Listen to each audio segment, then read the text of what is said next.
ലോകത്ത് ഉള്ള എല്ലാ മനുഷ്യർക്കും ഏതെങ്കിലും ഒരു വിഭാഗത്തിന് മാത്രമല്ല, എല്ലാവർക്കുമുള്ള നബിയായിട്ടാണ് മുഹമ്മദ് നബി സ്വല്ലല്ലാഹു അലൈഹി വസല്ലം തങ്ങളെ അല്ലാഹു അയച്ചത്. അപ്പോൾ ആ ഇസ്ലാം മതത്തിൻ്റെ വിശ്വാസ കാര്യങ്ങൾ, കർമ്മപരമായ കാര്യങ്ങൾ,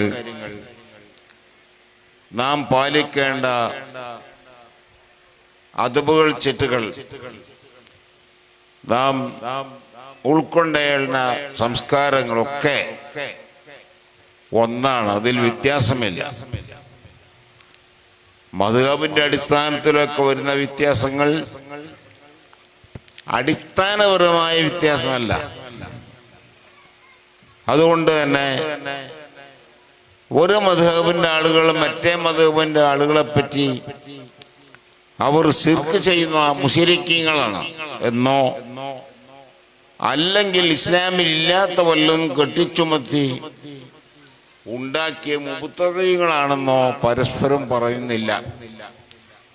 ശാഫികളായ നമ്മൾ നമ്മുടെ പോലെ ഉള്ള ഹനഫികളെയും അതേപോലെ ഹംബലികളെയും മാലിക്കുകളെയും നമ്മൾ പറയുന്നില്ല, അവർ തിരിച്ചും പറയുന്നില്ല. എല്ലാവരും സാഹോദര്യ ബന്ധത്തിലാ. ബഹുമാനപ്പെട്ട ഉസ്താദ് സുൽത്താനുൽ ഉലമ ഏതെല്ലാം രാജ്യങ്ങളിൽ അതിഥിയായി പോകുന്നു.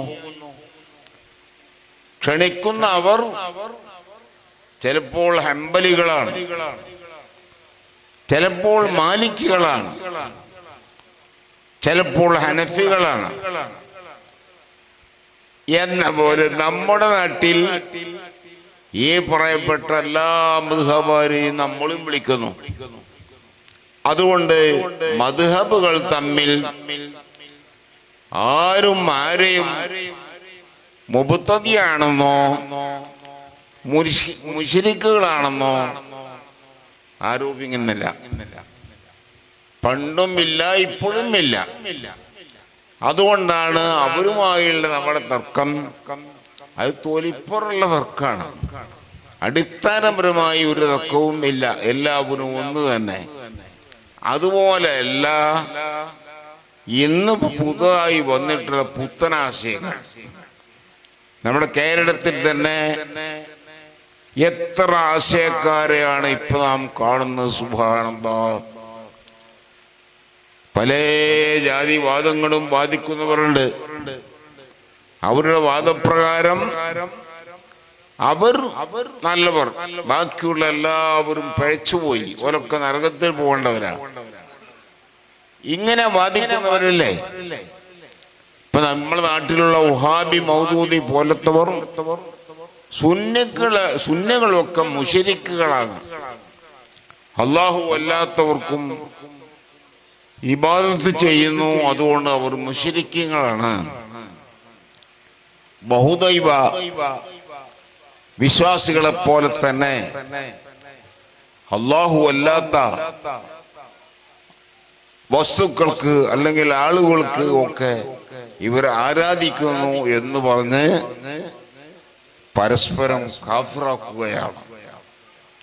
അപ്പോ പുത്തനാശയക്കാരും സുന്നികളും തമ്മിലുള്ള തർക്കം അത് ശാഖാപരമായ തർക്കമാണെന്ന് ആരെങ്കിലും പറയുന്നുവെങ്കിൽ അവർ ഇസ്ലാമിനെ കുറിച്ച് പഠിച്ചിട്ടില്ല എന്നർത്ഥം. ഇസ്ലാമിനെ കുറിച്ച് പഠിച്ചവരൊക്കെ ശാഖാപരമായ തർക്കമല്ല. നമ്മളും സുന്നി വിഭാഗത്തെ എതിർക്കുന്ന ഏത് കക്ഷിയും നിങ്ങൾ നോക്കൂ. ബഹുമാനപ്പെട്ട ഉസ്താദ് അല്ലാഹു തആല അവിടത്തേക്ക് ദീർഘായുസ്സും ആഫിയത്തും കൊടുക്കട്ടെ. കുറച്ചു കാലങ്ങൾക്ക് മുമ്പ് ബഹുമാനപ്പെട്ട ഉസ്താദിന് ഒരു കത്ത് വന്നു. കത്ത് ഇവിടുത്തെ ഉത്തരവാദിത്തപ്പെട്ട ആളുടെ കത്താണ്, ഉസ്താദിന് വ്യക്തിപരമായുള്ള കത്താ. അതെന്താ? ആ കത്തിന്റെ ഉള്ളടക്കം മുസ്ലിങ്ങളല്ലാത്ത എത്രയോ മതക്കാർ ഇവിടെ ഇല്ലേ? അവർ രാഷ്ട്രീയപരമായി ഭൗതികപരമായുള്ള കാര്യങ്ങളിലൊക്കെ വ്യത്യസ്ത വീക്ഷണക്കാരും അഭിപ്രായക്കാരുമാണ്. എങ്കിലും അവർ അവരുടേതായ മതത്തിന്റെ കാര്യം വരുമ്പോൾ ആ തർക്കം കൂടാതെ പരസ്പരം യോജിക്കുന്നു, പരസ്പരം വിരുന്നുകൾ നടത്തുന്നു, പരിപാടികൾ സംഘടിപ്പിച്ചാൽ എല്ലാവരും അതിൽ പങ്കുചേരുന്നു. ഇങ്ങനെയൊന്നും മുസ്ലിങ്ങളിൽ കാണുന്നില്ലല്ലോ. മുസ്ലിങ്ങൾ പല ജാതി ആയി തീർന്നപ്പോ പരസ്പരം ശത്രുത വെച്ചാണ് നീങ്ങുന്നത്. അതുകൊണ്ട് അതിന് മാറ്റം വരുത്തണം, അതിൽ ഉസ്താദ് മുമ്പിൽ ഉണ്ടാകണം എന്നൊക്കെ പറഞ്ഞ് ഉസ്താദിന് വ്യക്തിപരമായ ഒരു കത്താണ്. അപ്പൊ ഉസ്താദ് മറുപടി എഴുതി, ഇതെനിക്ക് വ്യക്തിപരമായി എഴുതിയതാണ്. ഞാനൊരു സംഘടനയുടെ പ്രത്യേകമായ ഒരു പദവിയുള്ള ആളാണ്. അപ്പൊ നിങ്ങൾ എഴുതിയ കത്തിന് വ്യക്തിപരമായി എനിക്കതിൽ പങ്കെടുക്കാൻ കഴിയില്ല. ഞങ്ങളെ സംഘടനയ്ക്ക് എഴുതിയതാണെങ്കിൽ ഞങ്ങൾക്ക് സംഘടനയിൽ അതിനെപ്പറ്റി ചർച്ച ചെയ്യാം എന്നൊക്കെ പറഞ്ഞൊരു എഴുത്ത് അവർക്ക് തിരിച്ചു കൊടുത്തു. അപ്പോ ആ എഴുത്ത് അവർക്ക് കിട്ടിയപ്പോ അവർ പിന്നെ സമസ്തകളുടെ ജമീയത്തുലമ അറിയാൻ വേണ്ടി സെക്രട്ടറി അബൂബക്കർ മുസ്ലിയാർ മുഖേന അറിയിക്കുന്നതെന്ന് പറഞ്ഞിട്ടൊരു കത്ത് വന്നു. ആ കത്തിൽ ഇങ്ങനെ ഉള്ളടക്കം വെച്ച് നമുക്ക് പരസ്പരം കൂടാൻ മുജാഹിദിന്റെയും ജമാഅത്ത് ഇസ്ലാമിക്കാരുടെയും തബ്ലീഗ് ജമാഅത്തിന്റെയും ഇ.കെ. വിഭാഗം സുന്നികളുടെയും നൂറിഷാ തരീഖത്തുകാരെയും അങ്ങനെ കുറെ ആൾക്കാരെ ക്ഷണിച്ചു. അവരൊക്കെ വരാമെന്ന് പറഞ്ഞിട്ടുണ്ട്. അതുകൊണ്ട് സമസ്തയുടെ നിങ്ങളെ വിഭാഗം സമസ്തയുടെ ആളും ഇതിൽ വരണം എന്നാണ് ആ കത്തിന്റെ ഉള്ളടക്കം. അത് വെച്ച് ഞങ്ങൾ യോഗം കൂടി. മുസാവറിയിൽ വെച്ച് ഞങ്ങൾ തീരുമാനം പറഞ്ഞു, എന്താ, അവർ 5 പേരുടെ പേര് വെച്ചാണ് ഈ കത്ത് എഴുതിക്കുന്നത്. കുഞ്ഞാലിക്കുട്ടി സാഹിബ് അടക്കം, ഇ.ടി. ബഷീർ സാഹിബ് അടക്കം, അങ്ങനെ 5 പേരുടെ വിലാസമൊക്കെ വെച്ചുള്ള കത്ത. അപ്പൊ ഞങ്ങൾ അതിന് മറുപടി കൊടുത്തു, നിങ്ങളെ കത്ത് കിട്ടി.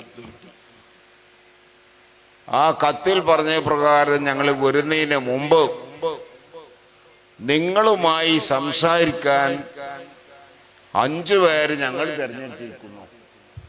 അതുകൊണ്ട് നിങ്ങളും അവരുമായി സംസാരിച്ചതിന് ശേഷം നിങ്ങൾ പറഞ്ഞ ആ കത്തിൽ പറഞ്ഞ പോലെ ചർച്ചയിൽ നമുക്ക് കൂടാം. അങ്ങനെ അവരും നമ്മളും ചേർന്നു. അതിൽപ്പെട്ട ഒരാളാണ് ഞാൻ. ആ 5-ൽപ്പെട്ട ഒരുത്തനാ ഞാൻ. ഇനി ഒരാള് ബഹുമാനപ്പെട്ട ഖലീൽ തങ്ങള് ഇവിടെ വരും ഇൻഷാ അല്ലാഹ്. അവരും അതിൽപ്പെട്ടതാ. എ.പി. ഉസ്താദും ഉണ്ട്. ഞങ്ങള് 5 ആളും അവരിൽപ്പെട്ട 5 ആളും കൂടി നേരിൽ ചർച്ച ചെയ്തപ്പോ ഉസ്താദ് അവരോട് പറഞ്ഞു,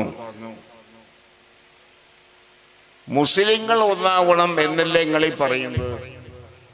അതുകൊണ്ട് പരസ്പരം മുസ്ലിങ്ങളാണെന്ന് സമ്മതിക്കണ്ടേ ഏറ്റവും ചുരുങ്ങിയത്. അപ്പൊ ഞങ്ങൾ മുസ്ലിങ്ങളാണെന്ന് സമ്മതിക്കുന്ന വിഭാഗമാണ് മറ്റവരെങ്കിൽ നമുക്ക് പങ്കെടുക്കാം. മുസ്ലിങ്ങളാണ്. ഞങ്ങൾ മുസ്ലിങ്ങളാണെന്ന്, മുസ്ലിങ്ങളല്ല, ഇസ്ലാമിന്റെ കഠിന വിരുദ്ധമായ ശിർക്ക് അത് ചെയ്യുന്ന മുശ്രിക്കുകളാണ് എന്നല്ലേ നിങ്ങൾ ഞങ്ങളെ പറ്റി പറയുന്നത്, മുജാഹിദ്. അപ്പൊ പിന്നെ ഞങ്ങളെങ്ങനെയാലും കൂടുക. അപ്പൊ കുഞ്ഞാലിക്കുട്ടി സാഹിബ് പറഞ്ഞു, അത് ഉസ്താദ് സ്റ്റേജ് മേലെ വർത്താനാണ്, അതും ഉള്ളു തട്ടിയ വർത്താനല്ല. പുസ്തകം അത് എങ്ങനെ പറയാൻ കഴിയും? ഉള്ളിൽ തട്ടിയ വർത്താനല്ലെങ്കിൽ നാളത്തെ പത്രത്തിൽ കാന്തർ വിഭാഗം സുന്നികൾ മുസ്ലിങ്ങളാണെന്ന് ഞങ്ങൾ അംഗീകരിക്കുന്നു എന്നൊരൊറ്റ വാർത്ത നാളത്തെ പത്രത്തിൽ മുജാഹിദിന്റെ ഒരു നേതാവും ജമാഅത്തെ ഇസ്ലാമിക്കാരൻ നേതാവും ഒരു പത്രത്തിൽ കൊടുക്കട്ടെ. ഞങ്ങളെ പത്രമായ സിറാജിൽ വേണ്ട, നിങ്ങളെ പത്രമായ ചന്ദ്രികയിലും വേണ്ട, ഇവിടുത്തെ പൊതുപത്രല്ലേ മാതൃഭൂമി മനോരമ, അതിൽ വന്നാൽ മതി. അപ്പൊ കുഞ്ഞാളി സാഹിബ് അതിയായിട്ടു അത് ചെയ്യാം. പാപം അവർക്കറിയില്ല വെറുതെ ചെയ്യൂലേ. അങ്ങനെ പിറ്റേന്ന് അവര് പോയി. ഞങ്ങൾക്കറിയാം അവര് അങ്ങനെ വാർത്ത കൊടുക്കൂല. അപ്പൊ ഉസ്താദ് പറഞ്ഞു നമ്മളോട്, നാളെ നമ്മക്ക് ഒന്നും കൂടി കൂടണം. ഇവിടെ നാളത്തെ പത്രത്തിൽ വരൂല, അത് ഉറപ്പാ. അപ്പൊ നാളെ 4 മണിക്കൊന്ന് ഇവിടെ കൂടണം, ഞമ്മക്ക് ഞാൻ കുട്ടിനെ ഒന്ന് വിളിക്കാം. അങ്ങനെ പിറ്റേ ദിവസം ഞങ്ങൾ പറഞ്ഞ മാതിരി കൂടി. അതുവരെ ഒരു പത്രത്തിലും ഒരു വർത്തമാനം ഇതിനെ കുറിച്ച് ഒന്നുമില്ല. അപ്പൊ ഉസ്താദ് വിളിച്ചു കുഞ്ഞാലിക്കുട്ടി സാഹിബിന്. നമ്മളാ പറഞ്ഞ സംഗതി ഒന്നും പത്രത്തിൽ കണ്ടില്ലല്ലോ, എല്ലാ പത്രവും നോക്കിയിട്ട് അവിടെ ഒന്നും ഇല്ലല്ലോ. അപ്പൊ ഇയാൾ പറഞ്ഞു, ഉസ്താദേ ഞങ്ങൾ അതിനു വേണ്ടി ഓടുകയുന്നത് അത് നടന്നില്ല, അവർ സമ്മതിച്ചില്ല. അപ്പൊ ഉസ്താദ് പറഞ്ഞു, എന്നാ പിന്നെ സൗഹൃദമായ സമ്മേളനത്തിന് വേണ്ടി ഞങ്ങളൊക്കെ ഒരുങ്ങി, എല്ലാ വിഭാഗക്കാരും വരാമെന്ന് പറഞ്ഞു. എല്ലാ വിഭാഗക്കാരും പരസ്പരം മുസ്ലിങ്ങളാണെന്ന് സമ്മതിച്ചു. മുജാഹിദും ജമാഅത്തും തബസ്സുലും ഇസ്തിഹാസും ചെയ്യുന്ന ഇവര് മുശ്രിക്കുകളാണ്, അവര് മുസ്ലിങ്ങളാണെന്ന് പറഞ്ഞാൽ പിന്നെ ഞങ്ങളെ വാദമൊക്കെ പൊളിഞ്ഞു പോയില്ലേ, അതുകൊണ്ട് അങ്ങനെ എഴുതാൻ പറ്റില്ല. അപ്പൊ നമ്മൾ മുസ്ലിങ്ങളാണെന്ന് സമ്മതിക്കാൻ വരെ തയ്യാറില്ലാത്ത മുജാഹിദ് ജമാഅത്ത് ഇസ്ലാമി. അപ്പോ പറഞ്ഞു, കുഞ്ഞാലിക്കുട്ടി സാഹിബെ നിങ്ങൾക്ക് ബോധ്യപ്പെട്ടില്ലേ, ഈ പരിപാടിയിലൊന്നും സൗഹൃദമായ സംഭാഷണ പരിപാടിക്കൊന്നും ഞങ്ങളെ കിട്ടൂല എന്നാ നിങ്ങൾ പറഞ്ഞത്. അത് നിങ്ങൾ മാറ്റിയിട്ട് അതിലൊക്കെ സഹകരിക്കാന്ന് സുന്നികൾ പറഞ്ഞു. പക്ഷേ ഈ മുജാഹിദും ജമാഅത്ത് ഇസ്ലാമാണ് സമ്മതിക്കാത്തത്. അത് നിങ്ങൾ പറയണം. ജനങ്ങൾ മനസ്സിലാക്കുന്നത് എല്ലാവരും ഇവിടെ സൗഹൃദമായ രീതിയിൽ പോകണം. പക്ഷേ കാന്തപുരം ആൾക്കാരാണ് ഇതിനെതിരെ. ഇത് നിങ്ങൾ മാറ്റി പറഞ്ഞെങ്കിലേ ജനങ്ങൾ ധാരണമാകുള്ളൂ. ഇപ്പൊ ഇതിൻ്റെയൊക്കെ കുറ്റക്കാർ ഞങ്ങളാണ്. ഇതല്ലേ വരുന്നത്. ഇന്ന് വരെ അവർ പറഞ്ഞിട്ടില്ല, പറയൂല. ഇപ്പോഴും മുജാഹിദ് പറയാ, ജമാഅത്ത് അവരുടേതായ പദം പറയണം, ഇതിനെതിരാനും പറയണ്ടോ. അപ്പൊ ആ സുന്നത്ത് ജമാഅത്ത് അതിന്റെ തനിമ നിൽക്കുന്നത് നമ്മൾ മാത്രമേ ഉള്ളൂ, വേറെ ഒന്നും പറയണ്ട. അത് പഠിപ്പിക്കലാണ് നമ്മുടെ ആശയം, അതാണ് നമ്മുടെ ആദർശം.